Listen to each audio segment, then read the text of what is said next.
안녕하십니까. 이슈이다 11월 1일 순서 시작합니다. 자, 정말 다사다난했던 지난주였습니다.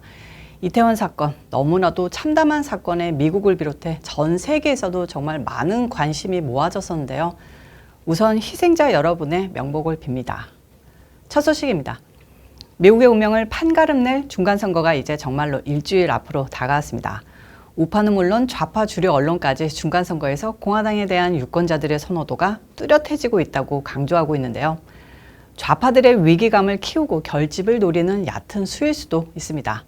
공화당의 상승세는 정말 가파릅니다.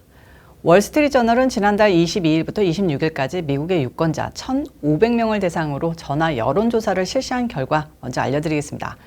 공화당에 투표할 것이다 46%로 민주당 44%를 추월했다고 보도했습니다. 앞서 같은 신문사가 지난 8월에 실시한 여론조사에선 민주당이 공화당의 3%포인트 차로 우위를 점했다고 나온 바 있습니다. 오차 범위가 플러스 마이너스 2.5%포인트라는 점에서 박빙세 아니냐라고 할 수도 있지만 민주당, 공화당 열성 지지자들을 놔두고 유동층 중도 유권자들을 보면 그들의 복심이 공화당 쪽으로 기우는 것을 바로 알아차릴 수 있습니다. 특히 신문은 이 같은 여론 변화가 유권자들의 관심이 낙태 문제에서 경제 문제로 이동했기 때문이라고 분석했는데요. 이번 여론조사에서 현재 미국 경제가 올바른 방향으로 가고 있다고 응답한 사람은 19%에 불과했습니다. 직전 여론조사보다 무려 11%포인트 차나 하락한 수치인데요. 그나마 바이든에게 박수 짝짝짝 했던 인간들 중 반이 등을 돌렸다는 뜻이 되기도 합니다. 이에 반해서 미국 경제가 잘못된 방향으로 가고 있다는 응답은 71%였고요. 바이든 행정부의 정책이 경제에 부정적인 영향을 미쳤다는 답변은 54%로 절반을 넘어선 반면 긍정적인 영향을 미쳤다는 답변은 27%에 그쳤습니다. 아니, 긍정적 영향 미쳤다고 대답한 27%는 뭡니까? 정신이 있는 건지 오히려 화가 나는 조사 결과인데요. 이번 여론조사에 참여한 공화당의 선거 전략가 토니 페브리지오는 인플레이션 문제가 공화당의 지지도 상승에 도움이 됐다면서 경제 문제가 부동층 유권자들의 막판 선택에도 영향을 미칠 것이라고 내다봤는데요. 이게 좌파 중심의 여론조사라는 점을 생각했을 때 미국의 민심이 확실히 공화당 쪽으로 기울었다는 것을 느낄 수 있게 하는 결과임에 그 의미가 있다고 생각합니다. 또한 중간선거가 일주일 앞둔 시점에서 약 2,400만 명이 조기 투표를 마쳤는데요.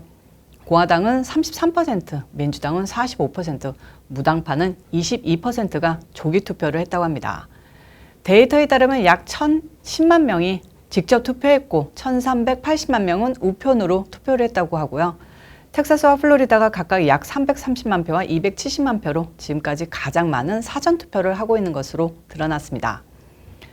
트럼프 대통령도 바이든도 중간선거를 코앞에 두고 자신이 지지하는 후보들을 지지하기 위해 남은 기간 집회를 가질 예정인데요.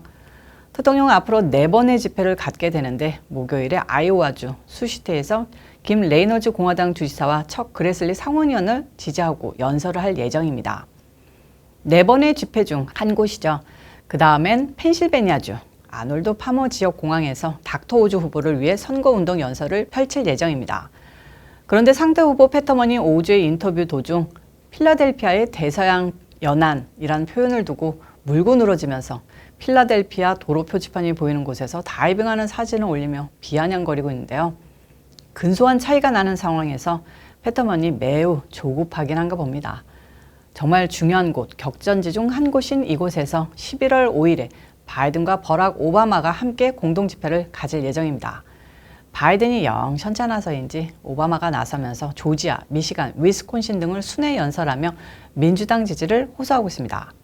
대통령 역시 상원 후보 닥터 오즈와 주지사 후보 도구 메스트리아노를 지지를 호소하며 집회를 가지고 있는데요. 초집중이 되고 있는 존 패터먼과 닥터 메멧 오즈의 대결. 여론조사에 따르면 패터먼이 1.5%포인트 앞서는 것으로 나타나고 있는데요. 그건 그저 여론조사일 뿐이길 바라고 꼭 승리를 기원합니다. 다음 뉴스입니다. 낸시 펠로시의 남편 폴 펠로시가 자택에서 습격당했던 사건 모두 기억하실 겁니다. 이 사건이 소문에 소문을 몰며 음모론까지 번지며 계속 논란이 되고 있습니다. 여러분들도 한번 들어보시고 판단해 보시길 바랍니다. 우선 사건 다시 간단히 되짚어 보면요. 지난 28일 펠로시의 남편 폴 펠로시는 괴한의 습격을 받았습니다. 폴 펠로시는 집을 침입한 괴한이 휘두른 둔기에 맞아 오른쪽 팔과 손에 부상을 입고 두개골이 골절되는 중상을 입었는데요.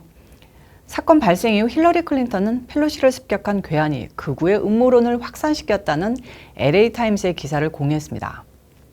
그러면서 공화당이 상습적으로 음모론을 퍼뜨리고 있고 그 결과 폭력으로 이어졌다고 주장했습니다. 이에 가만히 있을 수 없었던 일론 머스크는 클린턴의 트윗에 이 이야기에 눈에 보이는 것보다 더 많은 가능성이 있을 수 있다며 산타모니카 옵저버의 기사를 공유했습니다. 이런 트윗은 좌파들의 등살에 삭제됐습니다. 자, 문제의 산타모니카 옵저버 기사는 펠로시가 술에 취해 남자 매춘부를 불러 동성애를 하려다가 사고를 당했다는 의혹을 제기한 건데요.